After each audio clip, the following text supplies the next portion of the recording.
Hey guys, what's up? It's Christian from SuperKamiGuru9000 and I'm here to review the absolutely awesomely epic episode of One Piece 555. So let's get started. So this episode just comes out swinging. I mean, you pretty much have Luffy going gear third right away and bitch slapping the rest of those fishermen in front of him as he exclaims, he's like, I don't care if there's 100 or a couple thousand more, you guys, because I am going to bring it on. And he just immediately starts kicking their ass. It's awesome stuff. And it shows that this part of the arc of the Fishman Island stuff is going to get, you know, I use this word epic a lot, but this is obviously where this arc starts to happen for real. And I'm really excited to see all this. Next we have Zoro and Sanji. Zoro is, again, you know, established as one of the most badass members of the crew. He's by far the most serious. Like, Sanji comes out nosebleed swinging in this episode in the very beginning. It's kind of like ruins the serious moment of this character, but at the same time, you know, that's Sanji. He can't get over women, and he has to make those stupid faces with the hard eyeball and all that stuff and the nosebleeds. That's just Sanji's character. But again, Zoro by far one of the most straight to the point badass characters this episode. Just cutting those super hard shells. You know, it's kind of funny. As soon as they bring out this squad of people banging on the shells, they're like, "Here's a super hard shell that you can't cut." It's like, I wonder if Zoro's going to cut that. Probably is. So while Zoro is dealing with the hard shells or the iron shell squad or whatever it is, I don't know, it looks like evil Ninja Turtles pretty much. Sanji is dealing with this porcupine squad that has these people wrapped in this like porcupine outfit, so if you touch them you get hurt. And they all run at him, and then Sanji goes back to its flashbacks, and it's just pretty much transvestites chasing Sanji. It's just a whole bunch of cross-dressers running after him. And one time he got cornered, and this is the intro into him flying now. And what it really is, it's like what the CP9 people could do. They just kick the ground real hard, and then they fly.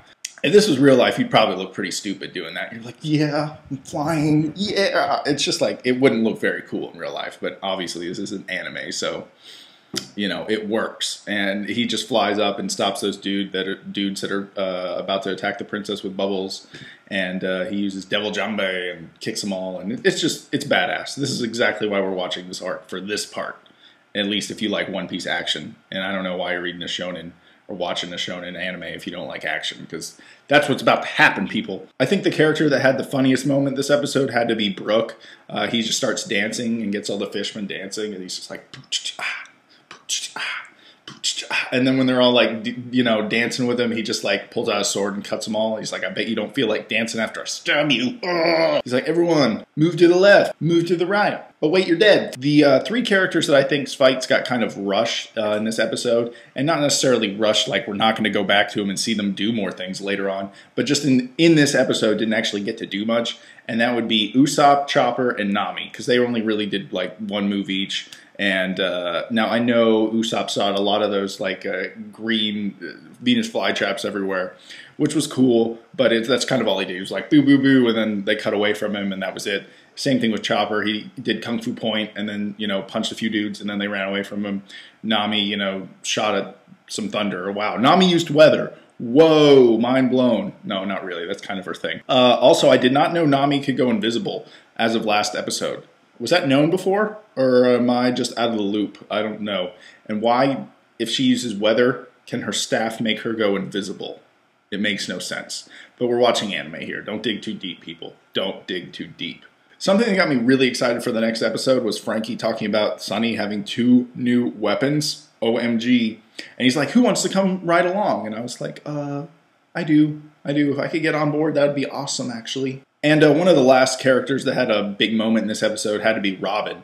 And that's when she uses her, you know, famous thing where the hands come up and break your neck. And I was thinking about it. If you think about it, if Robin was in real life, that'd be a pretty messed up technique. Having arms come out of your body and break your own neck. Like, it's kind of messed up. Like, I was looking at it and I was like, if that was like real life, that'd be fucked up, man. Fucked up. Yeah, that's pretty much what I thought of this episode of 555. It was really good. The action was nonstop. And if you're not excited about this arc right now, I don't know why you're even watching or reading One Piece at this point, because it's getting really good.